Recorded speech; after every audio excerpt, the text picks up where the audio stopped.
সুপ্রিয় একাদশ শ্রেণীর শিক্ষার্থীবৃন্দ, ধামরাই সরকারি কলেজ কর্তৃক আয়োজিত অনলাইন ক্লাসে তোমাদের স্বাগত জানাচ্ছি। আমি শামসুন নাহার বেগম, সহযোগী অধ্যাপক, ইসলামের ইতিহাস ও সংস্কৃতি বিভাগ, ধামরাই সরকারি কলেজ, ধামরাই, ঢাকা।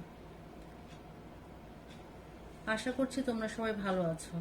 আজ আমরা আলোচনা করব মহানবী সাল্লাল্লাহু আলাইহি সাল্লামের জন্ম, বাল্যকাল এবং মক্কা জীবন সম্পর্কে। তো 570 খ্রিস্টাব্দের 12ই রবিউল আউয়াল রোজ সোমবার প্রত্যুষে আরব দেশের মক্কা নগরীতে কুরাইশ বংশের হাশেমি গোত্রে মহানবী সাল্লাল্লাহু আলাইহি সাল্লাম জন্মগ্রহণ করেন। তার বাবার নাম আব্দুল্লাহ এবং মায়ের নাম বিবি আমিনা। নবীজি যখন জন্মগ্রহণ করলেন তখন তার দাদা আব্দুল মুত্তালিব তার নাম রাখলেন মোহাম্মদ অর্থাৎ প্রশংসিত, এবং তার মা তার নাম রাখলেন আহম্মদ অর্থাৎ চরম প্রশংসাকারী। এই দুটি নামই পবিত্র কুরআনে উল্লেখ আছে। তো মহানবী সাল্লাল্লাহু আলাইহি সাল্লামের পিতা আব্দুল্লাহ বিবি আমিনাকে বিয়ে করে কিছুদিন মক্কায় অবস্থান করার পর বাণিজ্য উপলক্ষে তিনি সিরিয়ায়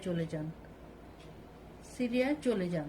আমিনা তখন গর্ভবতী ছিলেন। সিরিয়া থেকে ফেরার পথে মদিনায় পৌঁছে আব্দুল্লাহ অসুস্থ হয়ে পড়েন এবং মাত্র 25 বছর বয়সে মদিনাতে মৃত্যুবরণ করেন। আব্দুল্লাহর মৃত্যুতে আব্দুল মুত্তালিব এবং বিবি আমিনা উভয় শোকে মুহ্যমান হয়ে পড়েন এবং আব্দুল্লাহ ছিলেন মহানবী সাল্লাল্লাহু আলাইহি সাল্লামের পিতা এবং মা আমিনা, এবং আমিনা ছিলেন তার মাতা। এটা আমরা আগেই বলেছি। তো আরবের অভিজাত বংশের প্রথা অনুযায়ী শিশু জন্মগ্রহণ করার পর তার দায়িত্ব পড়ে ধাত্রীমাতার উপর। তো নবীজির বেলায় তার ব্যতিক্রম হয়নি। তো নবীজির জন্মগ্রহণ করার 2 সপ্তাহ পর শিশু মোহাম্মদ বনু সাদ গোত্রীয় ধাত্রী বিবি হালিমার নিকট লালন পালনের জন্য প্রদত্ত হন, অর্থাৎ তার কাছে তাকে দেয়া হয়। হালিমার গৃহে থাকা অবস্থায় নানা অলৌকিক ঘটনা ঘটে। এ প্রসঙ্গে ঐতিহাসিক ওয়াটসন বলেন, এ সময় 2জন ফেরেশতা মহানবী সাল্লাল্লাহু আলাইহি সাল্লামের বক্ষ বিদীর্ণ করে তার আত্মাকে শুদ্ধিকরণ করেন। দীর্ঘ 5 বছর অবস্থান করে বনু সাদ গোত্রের তত্ত্বাবধানে বিশুদ্ধ আরবি ভাষায় তিনি মনের ভাব প্রকাশ করার ক্ষমতা অর্জন করেন। তো ধাত্রীমাতা হালিমার গৃহ থেকে 6 বছর বয়সে মুহাম্মদ সাল্লাল্লাহু আলাইহি সাল্লাম মাতা আমিনার নিকট ফিরে আসেন। মাতা আমিনা শিশুপুত্র সহ একবার মদিনায় গিয়ে স্বামীর কবর জিয়ারতের ইচ্ছা পোষণ করেন। এই সময় তিনি তার দাসী উম্মে আইমনকে সঙ্গে নিয়ে মহানবী সাল্লাল্লাহু আলাইহি সাল্লামকে নিয়ে মদিনায় যান। তো মদিনায় স্বামীর কবর জিয়ারত করে মক্কা যখন ফিরে আসছিলেন, অর্থাৎ প্রত্যাবর্তনকালে বিবি আমিনা আবওয়া নামক স্থানে জ্বরে আক্রান্ত হয়ে 576 খ্রিস্টাব্দে সেখানে ইন্তেকাল করেন। তো মাতৃবিয়োগের পর, অর্থাৎ মা মারা যাওয়ার পর বিশ্বস্ত গৃহ পরিচালিকা উম্মে আইমন অসহায় শিশুকে নিয়ে মক্কায় ফিরে এলে দাদা আব্দুল মুত্তালিব তার লালন পালনের দায়িত্ব গ্রহণ করেন। কিন্তু ভাগ্যের নির্মম পরিহাস, দাদা আব্দুল মুত্তালিব মাত্র 2 বছর পর 578 খ্রিস্টাব্দে তিনিও মোহাম্মদকে রেখে চিরবিদায় নেন। ফলে তার লালন পালনের ভার পড়ে তার চাচা আবু তালিবের উপর। কিন্তু আবু তালিবের আর্থিক অবস্থা সচ্ছল না হওয়ায় বাল্যকালে মহানবী সাল্লাল্লাহু আলাইহি সাল্লামকে পরিবারের অন্যান্য বালকদের সাথে কঠোর পরিশ্রম করতে হয়েছে। তিনি কি করতেন পার্শ্ববর্তী পর্বত এবং উপত্যকায় মেষ এবং উট চড়াতে যেতেন পরিবারের অন্যান্য বালকদের সাথে। দারিদ্রতার জন্য তার চাচা আবু তালিব তার লেখাপড়ার শিক্ষার কোনো ব্যবস্থা গ্রহণ করতে পারেন, অর্থাৎ তার লেখাপড়ার কোনো ব্যবস্থায় গ্রহণ করতে পারেনি আবু তালিবের দারিদ্রতার কারণে।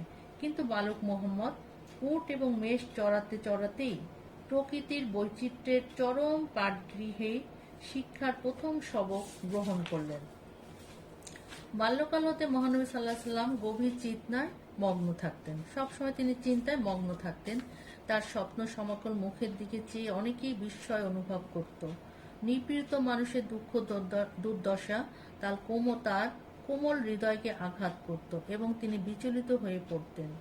বিশ্বস্রষ্টার সৃষ্টির বিশালত্ব এবং বৈচিত্র্য দেখে তিনি অবাক হতেন। তিনি তার বিনম্র স্বভাব, বিশুদ্ধ চরিত্র, অটল বিশ্বাস গভীর কর্তব্যনিষ্ঠা, সত্যবাদিতা এবং বিশ্বস্ততার জন্য এই অল্প বয়সেই অধপতিত আরববাসীর নিকট হতে আল আমিন বা বিশ্বাসী উপাধি লাভ করলেন। তারপর হলো 582 খ্রিস্টাব্দে 12 বছর বয়সে মহানবী সাল্লাল্লাহু আলাইহি সাল্লাম তার চাচা আবু তালিবের সাথে বাণিজ্য উপলক্ষে সিরিয়ায় যান। সেখানে লোকের দারিদ্র্য, তারপরে কলহ বিবাদ, ধর্মীয় অধপতন লক্ষ্য করে তিনি অত্যন্ত ব্যথিত হন। সিরিয়ার বসরা নগরের বাহিরা নামক একজন খ্রিস্টান সাধু মহানবী সাল্লাল্লাহু আলাইহি সাল্লামকে শেষ নবী বলে চিনতে পেরেছিলেন এবং আবু তালিবকে তার প্রতি লক্ষ্য রাখতে উপদেশ দিয়েছিলেন। তো পিতৃব্য আবু তালিব সহ মহানবী সাল্লাল্লাহু আলাইহি সাল্লাম মক্কায় ফিরে আসার কিছুদিন পরেই ওকাজ মেলায় জুয়া খেলা, ঘোড়দৌড় এবং কাব্য প্রতিযোগিতা নিয়ে এক ভয়াবহ যুদ্ধ শুরু হয়। এই যুদ্ধটাকে বলা হয় হরবুল ফজ্জার বা অন্যায় সমর। এই যুদ্ধটা হরবুল ফজ্জার বা অন্যায় সমর নামে পরিচিত। এটা হলো একটা তোমাদের অবজেক্টিভ প্রশ্ন আসতে পারে যে হরবুল ফজ্জার বা অন্যায় সমর কি। তো এই যুদ্ধে কি হয়েছিল, এই যুদ্ধটা যে হয়েছিল অন্যায় সমর, এটা হলো 5 বছরকাল স্থায়ী হয়েছিল এবং এতে অনেক লোক প্রাণ হারিয়েছিল। যেহেতু এই যুদ্ধটা কুরাইশ এবং কায়েস বংশের মধ্যে সংঘটিত হয়েছিল, সুতরাং মোহাম্মদকে তার পিতৃব্যর সাথে ওই যুদ্ধে অংশগ্রহণ করতে হয়েছিল। পিতৃব্য মানে চাচা, তার সাথে ওই যুদ্ধে অংশগ্রহণ করতে হয়েছিল। তিনি কি করতেন, শত্রুপক্ষের নিক্ষিপ্ত তীর সংগ্রহ করে তার পিতৃব্যর হাতে তুলে দিতেন। তো এই যুদ্ধের বিভৎস লীলা তাকে অস্থির করে তুললেন। তিনি গরিব, দুর্বল, অসহায় এবং মজলুম জনগণকে জালিম এবং সবল ধনীদের হাত থেকে রক্ষা করার জন্য এবং আরবে শান্তি প্রতিষ্ঠা বা শান্তি বজায় রাখার জন্য একটা শান্তি কমিটি গঠন করলেন। ইতিহাসে এটাই হলো হিলফুল ফুজুল বা শান্তি সংঘ নামে পরিচিত। এটাও একটা অবজেক্টিভ প্রশ্ন, হিলফুল ফুজুল বা শান্তি সংঘ কি, বা এই যে সংঘটা এদের কাজ কি। তো কি বললাম যে শান্তি সংঘটা বা শান্তি কমিটিটা গঠন করলেন, ইতিহাসে এটাই হলো হিলফুল ফুজুল বা শান্তি সংঘ নামে পরিচিত। নিঃস্বার্থ উৎসাহী যুবকগণ এর সদস্য ছিলেন। তারা কি করতেন, তারা নিঃস্বার্থ উৎসাহী যুবকরা এর সদস্য ছিলেন এবং তারা আল্লাহর নামে শপথ করলেন এবং তারা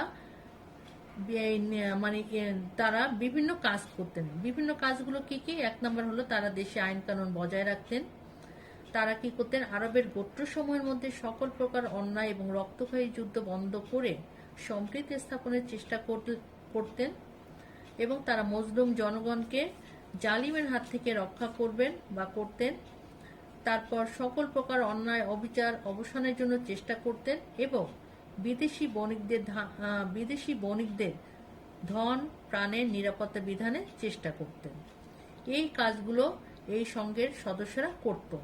এই সংঘটা 595 খ্রিস্টাব্দে সংগঠিত হয়েছিল এবং এটা প্রায় 50 বছর যাবৎ স্থায়ী ছিল।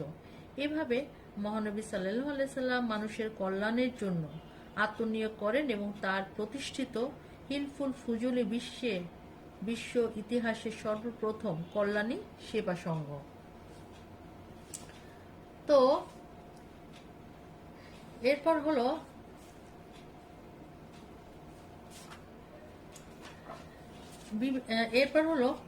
হযরত মুহাম্মদ সাল্লাল্লাহু আলাইহি সাল্লামের অনুপম চরিত্র এবং সত্যনিষ্ঠার জন্য আরবের সর্বোচ্চ তার নাম ছড়িয়ে পড়ল।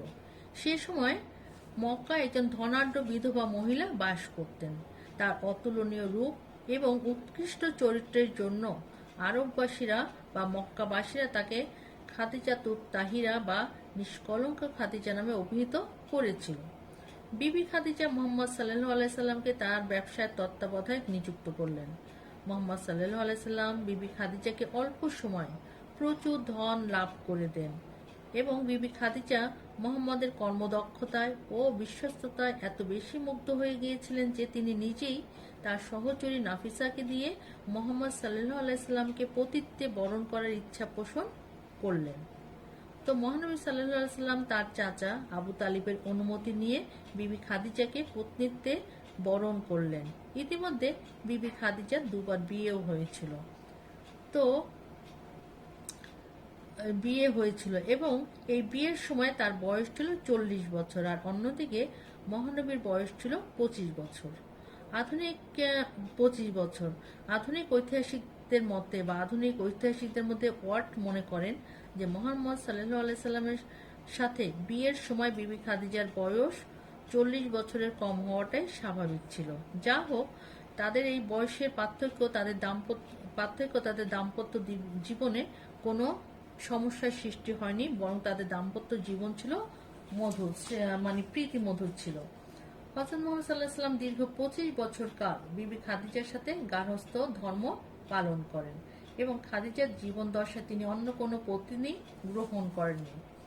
খাদিজার গর্ভে হযরত মুহাম্মদ সাল্লাল্লাহু আলাইহি ওয়াসাল্লামের 3 পুত্র এবং 4 কন্যা জন্ম হয়েছিল। 3 পুত্র কাসেম, আব্দুল্লাহ, আল তৈয়ব এবং তাহের, এবং 4 কন্যা হলেন মানে কি বিবি ফাতেমা, উম্মে কুলসুম, রোকেয়া এবং জয়নব। তো 3 পুত্র শৈশবেই মৃত্যুবরণ করেন এবং কন্যাগণ জীবিত থেকে পিতার জীবনের মহৎ ঘটনাবলী দেখতে পেয়েছিলেন। রোকেয়া এবং কুলসুমের সাথে হযরত ওসমানের বিয়ে হয়েছিল, যার জন্য হযরত ওসমানকে বলা হয় জুন নুরাইন বা 2 জ্যোতির অধিকারী। আর অন্যদিকে তার কনিষ্ঠ কন্যা বিবি ফাতিমার সাথে বিয়ে হয়েছিল তার ভাই হযরত আলীর সাথে, এবং আবু তালিবের দারিদ্রতার জন্য ওই সময় আলীর লালন পালনের ভার গ্রহণ করেছিলেন। মহানবী সাল্লাল্লাহু আলাইহি ওয়াসাল্লাম নিজেই তার লালন পালনের ভার গ্রহণ করেছিলেন। এরপর আসো হজরে আসওয়াদ। হজরে আসওয়াদ হলো 605 খ্রিস্টাব্দে মক্কার পবিত্র কাবা শরীফ সংস্কার করার পর কাবা ঘরের আঙ্গিনায় অবস্থিত যে মর্যাদাপূর্ণ হজরে আসওয়াদ বা কালো পাথর। হজরে আসওয়াদ হলো কালো পাথর। তো কি বললাম যে কাবা ঘরের আঙ্গিনায় অবস্থিত মর্যাদাপূর্ণ হজরে আসওয়াদ বা কালো পাথরটি পুনর্স্থাপন করার অভিপ্রায়ে কুরাইশ বংশের বিভিন্ন শাখার মধ্যে আত্মকলহ সৃষ্টি হয়। তখন হযরত মুহাম্মদ সাল্লাল্লাহু আলাইহি ওয়াসাল্লামের ব্যক্তিগত হস্তক্ষেপের ফলে একটি অহেতুক রক্তপাত থেকে তিনি আরব দেশকে রক্ষা করেছিলেন। বিভিন্ন গোত্র থেকে 4 জন অধিপতি নির্বাচন করে হযরত মুহাম্মদ সাল্লাল্লাহু আলাইহি ওয়াসাল্লাম তার নিজের গায়ে চাদরের উপরে উক্ত পাথরটি রেখে, উক্ত পাথর মানে হজরে আসওয়াদ রেখে, 4টা প্রান্তে গোত্রপতিদেরকে 4টা কোণা গোত্রপতিদেরকে ধরিয়ে পাথরটি কাবাঘরে যথাস্থানে স্থাপন করলেন। এভাবে উপস্থিত বুদ্ধি ও অসাধারণ বিচক্ষণতার দ্বারা হযরত মুহাম্মদ সাল্লাল্লাহু আলাইহি ওয়াসাল্লাম একটি ভয়াবহ রক্তপাত বন্ধ করতে সক্ষম হয়েছিলেন। এরপর হলো মহানবী সাল্লাল্লাহু আলাইহি ওয়াসাল্লামের নবুয়ত লাভ। পারিবারিক এবং সামাজিক কর্মকাণ্ডের সাথে সাথে হযরত মুহাম্মদ সাল্লাল্লাহু আলাইহি ওয়াসাল্লাম বিশ্বের যে সৃষ্টি রহস্য সম্বন্ধে চিন্তায় ব্যাকুল থাকতেন। হযরত মুহাম্মদ সাল্লাল্লাহু আলাইহি ওয়াসাল্লাম বিশ্বের সৃষ্টি রহস্য সম্পর্কে চিন্তায় ব্যাকুল থাকতেন। আরববাসী নৈতিক অধঃপতন তাকে দারুণভাবে বিভ্রান্ত করে তুলল। বিয়ের পর দারিদ্র্যমুক্ত হয়ে ওইসব বিষয়ে পরবর্তী 15টা বছর কাল তিনি মক্কার অদূরে হীরা পর্বত নামক একটা গুহায় তিনি চিন্তায় নিমগ্ন থাকতেন। অবশেষে হযরত মুহাম্মদ সাল্লাল্লাহু আলাইহি ওয়াসাল্লাম তার সাধনার সিদ্ধি লাভ করলেন। স্বর্গীয় দূত হযরত জিবরাইল আলাইহিস সালাম হীরা গুহায় আবির্ভূত হলেন এবং এই জ্যোতির্ময় পুরুষকে দেখে হযরত মুহাম্মদ সাল্লাল্লাহু আলাইহি ওয়াসাল্লাম ভীতি বিহ্বল হয়ে পড়লেন। জিবরাইল আলাইহিস সালাম আদেশ করলেন, ইকরা বিসমে রাব্বিক আল্লাযী খালাক, তোমার প্রভুর নাম স্মরণ করে পাঠ আরম্ভ করো। তিনি আল্লাহর ওহী উচ্চারণ করলেন এবং এটা তার স্মৃতি ফলকে গঠিত হয়ে গেল। তিনি আল্লাহর নবী নিযুক্ত হলেন এবং এক মহান পবিত্র ধর্ম প্রচারের জন্য আদিষ্ট হলেন। 610 খ্রিস্টাব্দে পবিত্র রমজান মাসের 27 তারিখ শবে কদর রাত্রে 40 বছর বয়সে এই রূপে তিনি প্রথম আল্লাহর নবুয়ত লাভ করলেন। এবার আসো আল্লাহর নবুয়ত লাভ করলেন। 610 খ্রিস্টাব্দে পবিত্র রমজান মাসের 27 তারিখ শবে কদর রাত্রি থেকে শুরু করে 632 খ্রিস্টাব্দে রবিউল আউয়াল মাসের 12 তারিখ পর্যন্ত অর্থাৎ হযরত মুহাম্মদ সাল্লাল্লাহু আলাইহি ওয়াসাল্লামের নবুয়ত প্রাপ্তি থেকে শুরু করে তার ইন্তেকাল পর্যন্ত দীর্ঘ 23 বছর ধরে বিভিন্ন সময়ে হযরত মুহাম্মদ সাল্লাল্লাহু আলাইহি ওয়াসাল্লামের নিকট আল্লাহর ওহী নাজিল হয়েছিল। ওই সব ওহীর সংকলনই হলো পবিত্র কুরআন শরীফ। কুরআন শব্দটির অর্থ হলো আবৃত বা আলোচনা। প্রথম দিকে হযরতের সাহাবীগণ খেজুর পাতা এবং সাদা পাথরের গায়ে কুরআনের বাণী লিখে রাখতেন এবং কিছু সংখ্যক সাহাবী তা মুখস্থ করে রাখতেন। তৃতীয় খলিফা হযরত উসমান রাদিয়াল্লাহু আনহু কুরআনকে পুস্তক আকারে লিপিবদ্ধ করার জন্য 651 খ্রিস্টাব্দে জায়েদ বিন সাবিদের নেতৃত্বে একটা উচ্চ ক্ষমতা সম্পন্ন কমিটি গঠন করলেন। তারাই সর্বপ্রথম কুরআন শরীফ বর্তমান আকারে বিশুদ্ধভাবে সংকলিত ও লিপিবদ্ধ করেন। পবিত্র কুরআন শরীফে 114টি সূরা আছে। বিশ্বের এবং 114টি সূরা আছে। তো ঐতিহাসিক হিত্তি কি বলেন? হিত্তি বলেন যে কুরআনের মতো কোনো পুস্তকই এত বেশি ব্যাপকভাবে পঠিত হয়নি বা পাঠ করা হয়নি। বিশ্বের প্রতিটি মুসলমান এটা আবশ্যিকভাবে পড়ে থাকে এবং এটা কমপক্ষে 40টি ভাষায় অনুদিত হয়েছে। মুসলিম আইন শাস্ত্রের প্রধানতম উৎসই হল পবিত্র কুরআন। কুরআন শরীফের ভাব, ভাষা, শব্দ সম্ভার, অলঙ্করণ ইত্যাদি অতুলনীয় এবং অতি উৎকৃষ্ট।